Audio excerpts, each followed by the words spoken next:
Hey everyone, this is Kirk Martin, founder of Celebrate Calm, and you can find us on the web at celebratecalm.com. We've got a Facebook page, Celebrate Calm. But I wanted to talk to you today about intensity, 2 different ways to use intensity to actually change your kids' brains in really helpful ways. And this is partially important because many of you are really intense people, because I've met you at live events, and you'll come up and ask me questions. I'll be like, whoa. There's a type A person standing in front of me, and the reason I know that is because I'm that way. And I'm a pretty intense, driven type A person, and when we talk in our workshops and our programs about being calm and controlling yourself, a lot of intense people come up and they're like, I'm just not naturally calm. I'm like, I'm not either, right? But that's where the power is in this, is when you take that intensity, right? I like your intensity as a parent. I like that you're type A, but now I take that intensity and I use it in very purposeful ways to actually build your kids' skills and give them tools. Well, that's a fantastic trait. So I don't want you to be just some a docile kind of person out there, unless you're made that way. That's perfectly fine that you're like that. But you type A people out there, I can use that intensity. So no matter how you're made, I want to cover 2 different ways that we can use intensity. And the first one is this. Oftentimes, we'll hear people say, oh, my kids are just looking for my attention. No, they're not.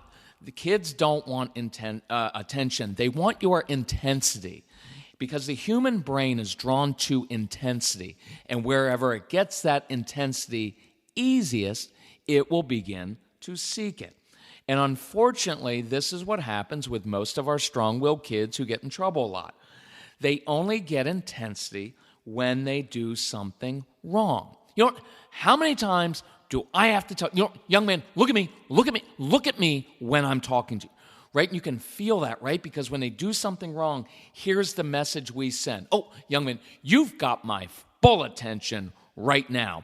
Because when my kids speak the wrong way, if they don't do what I say, I'll take my head out of my screen, I'll take the head out of the paper, and I'll look at you, and I will give you some intensity right then. And here's the really scary part of that. Most of the kids that I work with, and most of your strong-willed kids, get a lot of intensity when it's negative. And what the brain scans show is this. When kids get continual negativity from their parents, from teachers, from other adults, even from other kids, their brains physically change so that their brains begin to seek that negative intensity. Why? Because it's the easiest way to get it, right? So, look, the only time we look in their eyes is when they do something wrong. So, here's your homework for the next 3 days, and then the next 30 days, and the next 30 years. Reverse this. Let's begin giving kids intensity when they make good choices, right? So sometime next couple days, go to your kids, look in the eyes, and say, you know what? That was a good choice you just made. Proud of you. Now, I'm kind of just kidding. If you look them in the eyes, you're going to freak them out when you say that. But what I like is I want to begin giving kids intensity when they make good choices, right? So the 2 things we do is I don't give emotion to kids when they do things wrong. It's just even a matter of fact. Hey, jumping on the sofa, it's not happening in my home. Hey, using that kind of language, you can do that in this home, but all that's going to happen is you're going to lose all your stuff. So I don't think you want to go there. But listen, I can hear that you're frustrated. I can hear that you're upset. If you want to grab the football, I'll meet you outside and I'll play catch with you. I'll listen to you and I'll help you with whatever you're struggling with. See, my intensity there didn't go to, you know what, you better watch that mouth right now, young man. See how that intensity goes? And it just escalates every single time. So when kids are doing something wrong or negative, I go very low key, no drama. Okay, that's just not happening here. Hey, that's right. But my intensity and my emotion and my energy goes into, but I can tell there's something going on, and I want to help you problem solve. So why don't we go do X, right? So I encourage you in the next few days, let's turn that around and let's notice when kids do things well. Now, intensity doesn't always have to be being loud with your kids or saying, man, you just made a really great choice. I'm really proud of you. In fact, sometimes the best praise and affirmation of your kids sounds like this. Hey, you know what? It was a really good choice you just made. Proud of you. Fist bump. And then I walk away. Very, very simple, not really overt. I know as a dad, when I come home sometimes, I just tell Casey, hey, listen, Mom's been texting me all afternoon. And he'd be like, oh, man, am I in trouble again? And I'd say, she said you've actually been helping out today. It's the way we do it around here. Right? That phrase, I love that phrase. I train a lot of teachers. Just walk up to a kid in class sometimes and say, hey, good choice. It's the way we do it in my classroom. And there's something very affirming and intense about that, even though it's very low key. And I would encourage you, when you praise your kids, don't do that whole overt thing, right? Like, oh, honey, you made such a good choice. I'm so proud of you. Because it sounds condescending, because here's what you're really saying. Honey, I never thought you'd actually make a good choice. I'm so surprised that I'm going to make a big deal out of it. And you know what happens when we do that, make a big deal out of it? It creates pressure. Because here's what your kids are thinking. No. I didn't just make a good choice. Now you're going to expect me to do that again someday, and I can't promise I will. Right? So it's very low key, but the intensity is with the eye contact and just with the gravity of how you're saying it, and just right, and hey, that's a good choice. I like how you did that. Right? Even a text to your kids. Hey, I like how you did that. I'm proud of you. That's a very powerful statement for many of your kids. And by the way, I'd written on here, a little note thing here, you got to get your husbands involved in this. I know there are a lot of men listening to this, so thank you, but you're important in this.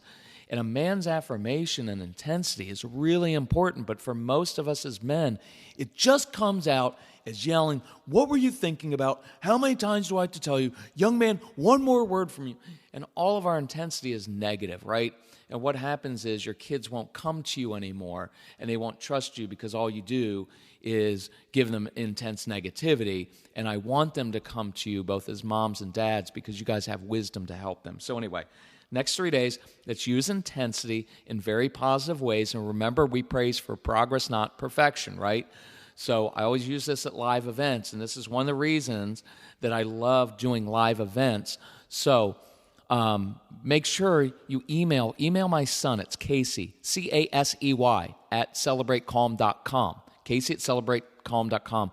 Email him the name of your school, church, foster care, adoption agency, whatever it is, and your city and state.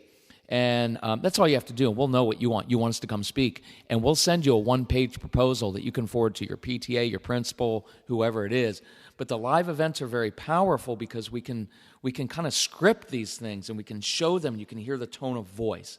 So remember, next 3 days, let's do that with intensity. Guys, I want you on board with this. So second subject with intensity is this.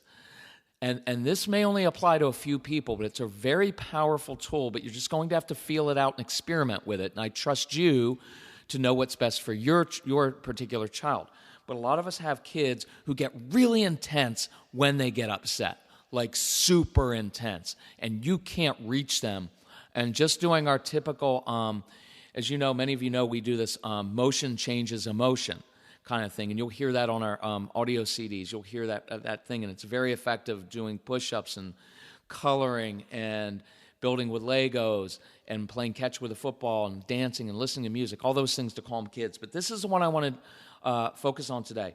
We had a lot of kids who used to come to our house, and for those who don't know, we used to have 8, 10, 15 kids at a time come into our home, and we had over 1,500 kids actually come through our home over the course of a decade so we can teach them this stuff. Well, I had a lot of kids who were adopted from Russia or Eastern Europe who had been in orphanages. And a lot of these kids had attachment issues. And you know what? It can be any of your kids. They're just strong-willed, intense kids. And I remember one of these little Russian kids, his name was Alexander, because they were all named Alexander. And he'd get really upset very quickly. And I found that nothing I was trying was working with him. So I know that there's this principle of matching intensity for intensity because I came up with that principle, and I thought it was kind of cool. So, because it works a lot in life, right? Like, if you ever notice sometimes people with ADHD who are very intense, you give them caffeine, sometimes it actually calms them down, has kind of the opposite effect of what you'd want. So, This is what it would sound like when Alexander, one of these kids, was getting really upset. I would look at them, and sometimes I'd look them in the eyes because their eyes were on fire. And so mine would get on fire, and I'd say, Alexander, I can tell you're really frustrated, man. So am I. You know what I do when I get really frustrated? I do jumping jacks like this. And I would begin doing these freakish jumping jacks where it was really super intense. Or I'd get down and I'd do push-ups in a really intense way. Or if we were outside, I would begin running around my house like a crazy man, just really intense. And so what I wanted was for him, I wanted to lead him with my intensity so he would begin doing the jumping jacks or push-ups with me. So watch the distinction. I wasn't directing intensity at him. I wasn't saying, Alexander, you better calm down right now. Right now, some of your kids, at times, that intensity toward them can actually help, but I'm not a big fan of that because usually it makes them more upset. So I wasn't going at him, and I didn't say, you know what, you better calm down. Why don't you do your push-ups or your jumping jacks now? So I wasn't telling him what to do. I was acknowledging his frustration, but I was acknowledging it with intensity, and I was bringing it back to me. So instead of telling him what to do, because in that moment that's very difficult, I was telling him what I do when I get really upset. When I get upset, I do jumping jacks like this. And it was weird, and oftentimes it was very awkward because he'd look at me like, what are you doing? But more times than not, he would begin doing the push-ups or the jumping jacks with me, and I was leading him to a calm place, and I was using his intensity in positive ways. And so he and I would begin doing the jumping jacks, or we'd run together, or we'd do the push-ups on the ground, and I could say, man, that was, look, I've never seen anybody do 20 push-ups that quickly. Let me see those guns, man. You're going to be ripped if you keep doing this.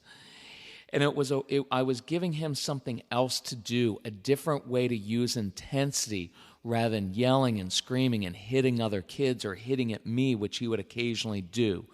I hope that makes sense. And I just have to encourage you, try that with your kids. And I love experimenting with some of these kids. But I'm using the intensity in both of these situations in very positive ways. So listen, if we can help you at all, email or call us. Email my son, Casey, at celebratecalm.com. Go to our website. If you're listening to this during the Christmas season, we've got a huge Christmas sale going on with all of our materials. There were two ideas there. I've got hundreds of strategies like this, literally hundreds, that are practical and that really work. And that's why I want people listening to our CDs, because when you listen over and over and over again, this becomes part of who you are. And then in the moment, you know exactly what to do. And just think, if you could take these situations and begin changing the way your kids feel about themselves, and you actually had tools, practical tools to know exactly what to do, it's a really cool thing. So you can look at that on our website. If you need help, email Casey and say, hey, I need help picking out the right resources for our family. He's awesome at this. And you can call 888-506-1871 and book us in your town, and I'll come and I'll meet you. And I love answering personal questions from people when we're at live events. So thanks for caring about your kids. For all you type A people out there, use your intensity in really positive ways, and it's a really cool thing. Anyway, thank you for loving your kids so much. Bye-bye.